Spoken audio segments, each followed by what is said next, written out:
is Dr. Pat again from Marshall Animal Clinic, and we're talking about parasite prevention today. And we're going from the realm of intestinal parasites and external parasites. So external parasites would primarily be your fleas and ticks. There's other ones, different types of mites, but the fleas and ticks are the most common. And we've got several different options for flea and tick prevention. Most of them now are oral products. We used to have a lot more topicals, but the trend is going to oral products now. And those are pretty much for flea and tick. Here's a little picture of some various size ticks and types of ticks. Ticks can carry 3 main diseases. There's a lot more, but Lyme disease, anaplasmosis, and Ehrlichia. Those are all different tick diseases. Most people have heard of the Lyme disease. It causes the joint issues. It can also cause heart issues and kidney issues. Anaplas and Ehrlichia can cause some of that stuff, but it also can cause blood diseases like low platelets and internal bleeding. So we like to prevent those. Ticks are actually around all year round. Everybody thinks that they're gone in the winter, but they live on deer and critters all year round. So if you have a dog that does go outside on a farm, goes to the wildlife areas running during the winter, they could certainly pick up ticks that way, as well as fleas. And I guess I don't really have a good picture of a flea, but we have a sample. These are old fleas, so hopefully you can see them okay. Fleas are kind of flat and they have a hard skeleton, and they jump really fast. They move on the dog really fast like a freight train, but off the dog they kind of hop. They got really long legs and they're like Mexican jumping beans. And they definitely cause itching. Not every animal itches from fleas, but a lot of them do. We tend to see them more, their skin issue more down their back, like a Christmas tree shape down their back haunches and to their tail. They'll maybe chew around their tail, but you can see them anywhere. Cats get them, dogs get them, and if you get rid of your pet and you have fleas in your house, they're going to go after you. So you want to try and prevent those things. And again, we have various products. Most of our flea tick products come in as a one-time thing. So, or you just fleas and ticks at the same time. So that's kind of a quick blurb on fleas and ticks. Now, internal parasites are probably just as gross. You don't necessarily see them as much unless they have a lot of them and they poop them out.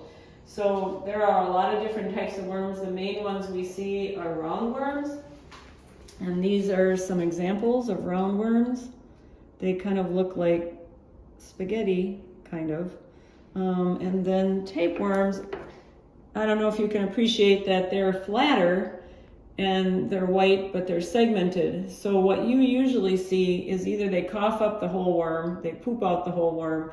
More often than not, you see little segments of the worm. And I think I have, when those segments crawl out and die, they look like dried rice. So I don't know if you can see that. It just looks like dried rice. So if you see that on your dog's tushy or hair, that's a tapeworm. So there's products that we use, heartworm prevention. Almost all of those products have some type of intestinal dewormer in them. We have some that just get hookworms and roundworms as well as the heartworm, and we have some that get hookworms, roundworms, whipworms, tapeworms, and heartworm. So if your dog is a farm dog, it's outside all the time, it's eating dead things, you probably want the more broad spectrum heartworm preventative. If your dog's, mostly in the yard, goes on walks in town, doesn't get into dead things, HeartGuard, Simparica Trio are very good products for that. They're all good products, but some just get more worms than others. Heartworm can be a deadly disease, or worm, I guess.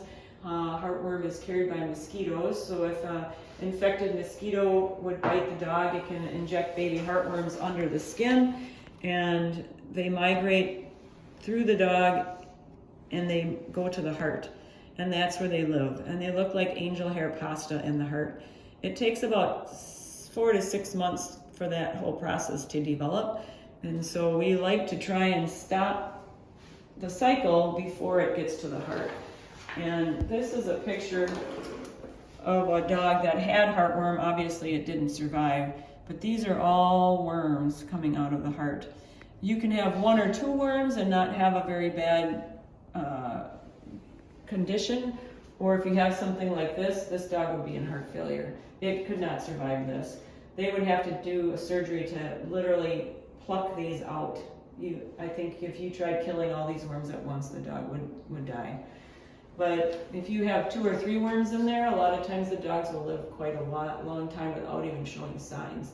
So we like to catch it before it gets to this point. So heartworm is a very important product. We usually recommend doing a blood test every year to check for that, to make sure that they don't have it, nothing slipped through the cracks. We have a lot of transient people, people that travel a lot more, truck drivers that come and go. And we just had one in this morning that he's from California. He goes to every state in the United States trucking, stops along the way. All it takes is 1 mosquito to come and bite that dog if he's not covered, and he goes and bites another dog, and then it's spread. We get a lot of the rescue dogs from down south, from Mississippi and Texas, that a lot of those dogs come with heartworm. A lot of them don't test. They can't afford to test down there. So it's a good idea to keep your dog on preventative year-round for both internal and external parasites. I think that's probably it. Covers most of it. I know I've thrown a lot at you. Certainly give us a call if you have any questions. And when you come in, we generally go over all of this stuff as well. So have a good day and Merry Christmas.